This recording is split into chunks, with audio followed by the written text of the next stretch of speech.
네, 안녕하세요. 이 과장의 해외 축구 분석 47회차 기록식 분석 시작하도록 하겠습니다. 제 영상으로는 첫 번째 시간이고요. 첫 번째 시간이니만큼 제가 올해 기록식 분석으로 어떤 성과를 냈는지를 좀 한번 보여드리도록 하겠습니다.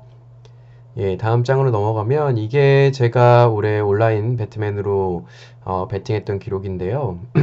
오늘 제가 구매한 금액을 조금 빼게 된다면 올해 대략 19만 원 정도 수익을 보고 있고 환급률은 130%입니다.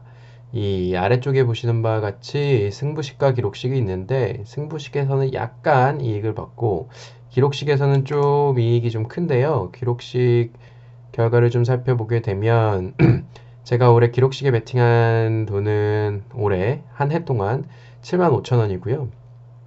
제가 환급받은 금액은 23만 6천 원입니다. 잠깐 다시 전장으로 돌아가 보면 상단에 제가 빨간 박스를 쳤는데요. 이 조회 기간이 18년 1월부터 18년 11월까지니까 올해 초부터 지금까지 한 11월 22일까지의 기준이고요. 저는 개인적으로 토토방에 가서 현금으로 토토를 구매하고 있지는 않습니다. 순전히 온라인으로 베팅을 하고 있고요. 온라인 베팅 금액이 10만원에서 5만원으로 줄었는데 좀 작은 금액으로 재미있게 베팅을 하고 있고요. 승부식보다는 기록식에서 좀 성과가 좋기 때문에 우선 첫 번째 영상은 기록식에 대해서 두 경기 좀 리뷰를 하려고 합니다. 첫 번째 경기는 토트넘 대 첼시 경기고요. 전 사실 기록식에 대해서 이렇게 좀 생각을 합니다. 승부식으로 하게 되면 여러 경기를 짜맞춰서 맞춰야 되는데, 그러려다 보면 여러 경기를 좀 분석을 해야 되고요. 저는 개인적으로 한 경기를 좀 집중적으로 분석을 해서 그 경기에 베팅을 하는 게 좀 바쁜 직장인들 같은 경우는 좀 좋을 것 같고요. 일단 첫 번째 대상 경기로 토트넘 대 첼시 경기를 좀 살펴보려고 합니다.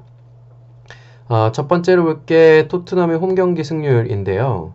토트넘이 현재 리그에서 나쁘지 않은 성적 4위를 기록하고 있는데 홈에서는 2승 2패를 했고요. 원정에서는 7승 1패를 했습니다. 토트넘의 홈 경기 승률이 그렇게 좋은 편이 아니죠. 50%고 첼시 같은 경우는 원정에서 4승 1무, 홈에서 4승 3무를 기록한 걸 보면 원정 성적이 조금 더 좋다고 볼 수 있겠습니다. 이번에 토트넘 홈에서 토트넘과 첼시가 맞붙게 되는데 둘이 홈구장이 그렇게 둘 다 런던이기 때문에 그렇게 먼 거리는 아니고요. 그렇기 때문에 첼시가 크게 원정의 부담감을 가지고 있다고 볼 수는 없을 것 같은 경기죠. 그리고 두 번째로는 챔피언스리그 일정을 볼 수 있는데 아시다시피 첼시가 작년에 챔피언스리그에 진출할 만한 성적을 거두지 못했기 때문에 첼시는 이번 주 주중에 있는 챔피언스리그 경기를 하지 않고요.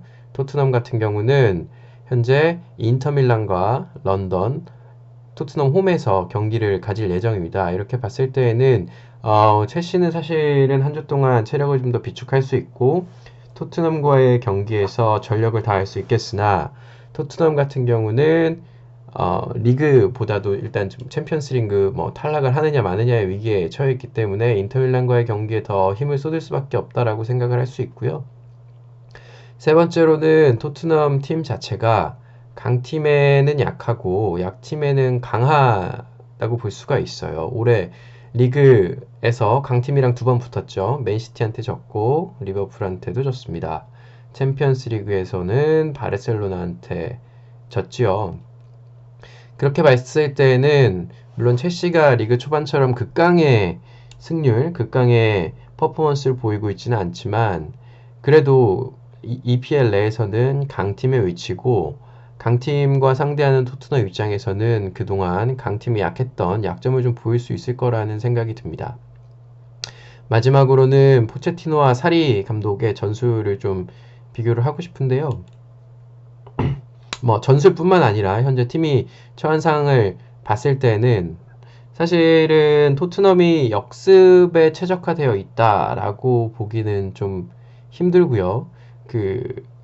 첼시의 사리 감독 전술 또한 극단적인 예를 선택하자면 리버풀 같이 역습을 굉장히 빠르게 하고 공격 앞진부터 게겐프레싱처럼 굉장히 강한 압박을 넣는 팀이라고 볼 수는 없죠. 그래서 제 생각에는 양팀 감독의 전술 성향, 그리고 그 두 팀이 EPL에서 처한 위치를 좀 봤을 때 토트넘 같은 경우는 다음에 인터밀란 경기가 있기 때문에 좀 부담스럽고 체력적으로 안배를 해야 되기 때문에 토트넘도 앞으로 다가서지는 않을 거고 중원에서 허리를 꽉 잡고 본인 팀 위주로 볼을 돌리면서 경기를 운영할 거라는 생각이 들고, 사리 감독 또한 강팀과의 경기이고 원정이기 때문에 앞으로 나와서 먼저 득점을 노리는 전술을 택할 거라는 생각이 들지는 않습니다. 그래서 그 소문난 단체에 먹을 게 없다고 이번에 뭐 빅매치로 꼽히고 있지만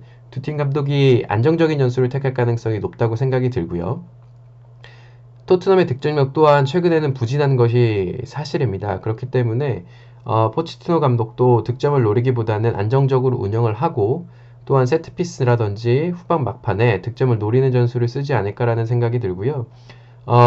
물론 뭐 첼시 측에서 물론 토트넘 측에서 먼저 골이 나게 된다면 양팀이 치고받고 다득점이 나올 수 있는 경기 양상을 보일 수도 있겠으나 전체적으로 봤을 때 A매치데이를 지내고 온 토트넘 선수들, 첼시 선수들의 체력, 그리고 토트넘 인터밀란과 경기가 있기 때문에 전체적으로는 두 팀 다 템포를 조절하면서 느린 템포에서 경기를 할 것이다.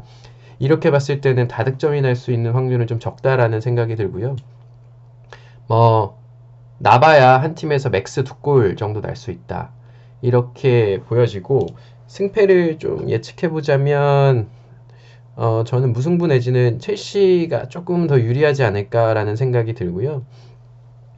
그래서 이런 베팅을 하시면 좋을 것 같아요. 제가 베팅한 내역이고요. 5,000원을 베팅했는데 우선은 1순위로는 첼시가 1대0으로 이긴다. 7.6배에 베팅을 했고요. 2순위로는 1대1 두 팀이 무승부를 거둔다라는 시나리오를 짜봤습니다. 첼시 승 같은 경우는 첼시가 후반전에 득점을 하고 토트넘에서 마지막 화상 공세를 퍼붓겠으나 첼시 수비가 견뎌낸다는 것이고요. 2순위 1대1 무승부 같은 경우는 누군가 골을 넣더라도 제 생각에 뭐 예를 들면 토트넘이 먼저 골을 넣는다 하더라도 첼시에서 그 골을 만회하려고 뭐 공격적인 전술을 쓸 거라고 생각하지는 않습니다. 안정적으로 경기를 운영하면서 세트피스라든지 뭐 후반 막판에 역습, 뭐 총공세를 통해서 한 골 정도 만회할 수 있을 거라고 보이고요. 그래서 0대1 첼시 승, 2순위 1대1 무승부를 좀 선택했습니다. 이게 일단 한 경기에 점수를 맞히는 거다 보니까 그 점수 맞힌 것 자체의 배당이 굉장히 크고요. 요런 식으로 소액에 1개 내지 2개 베팅했을 경우엔 3경기, 4경기 한 번 정도만 맞춰도 본전치기는 할 수 있기 때문에 저 기록식 경기 좋아하고요. 두 번째 경기로 한번 들어가 보겠습니다. 두 번째 경기는 아틀레티코 마드리드와 바르셀로나의 경기입니다. 첫 번째로는 최근 5경기 동안 양 팀의 득점을 좀 살펴보면요. 아틀레티코 마드리드, 바르셀로나 순이고요. 0대1, 1대1, 1대1, 1대1, 1대2. 바르셀로나가 많이 이겼는데요. 어쨌든 맥스 3골이죠. 예전처럼 언더 오버가 있었으면 언더 쪽에 많이 기울기는 하지만 뭐 지금 없어졌고 저희가 기록식을 하다 보니까 여기서 좀 힌트를 얻어야 될 것 같아요.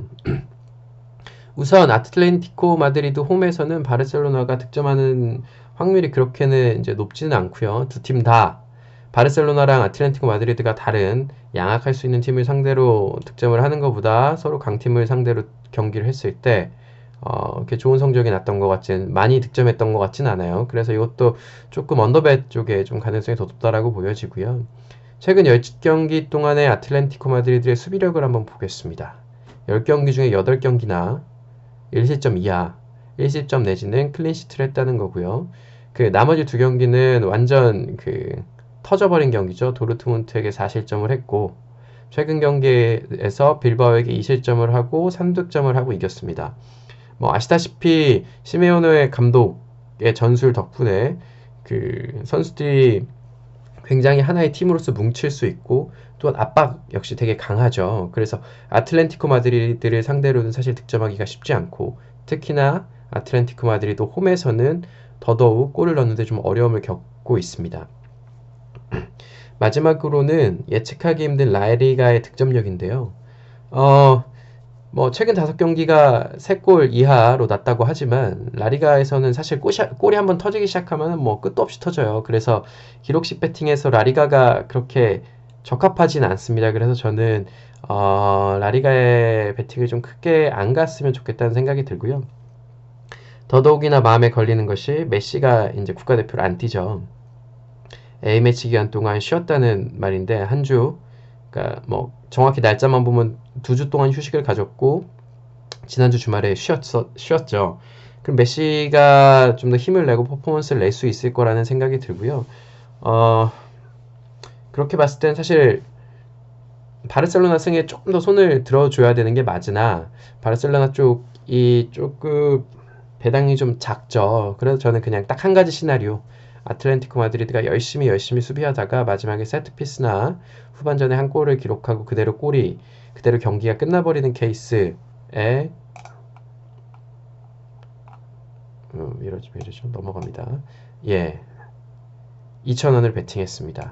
그렇게 보면 제가 기록식에 오늘 10,000원을 베팅을 했는데 첼시 토트넘에 8,000원, 아틀레티코 마드리드, 바르셀로나에 2,000원을 베팅을 했고요. 어, 제가 기록식이 보면 환급률이 아마 굉장히 높을 거예요. 7만 원에서 뭐 23만 원, 그러니까 한 뭐 4, 5배 정도의 승률이 되는 것 같은데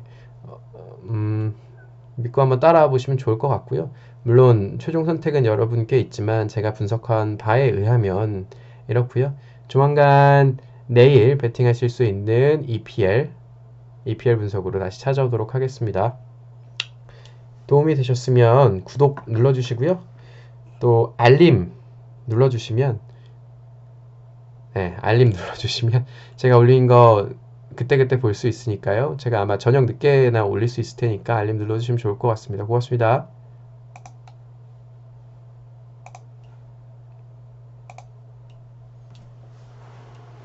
야, 이거 멈추는 거 어디 갔냐?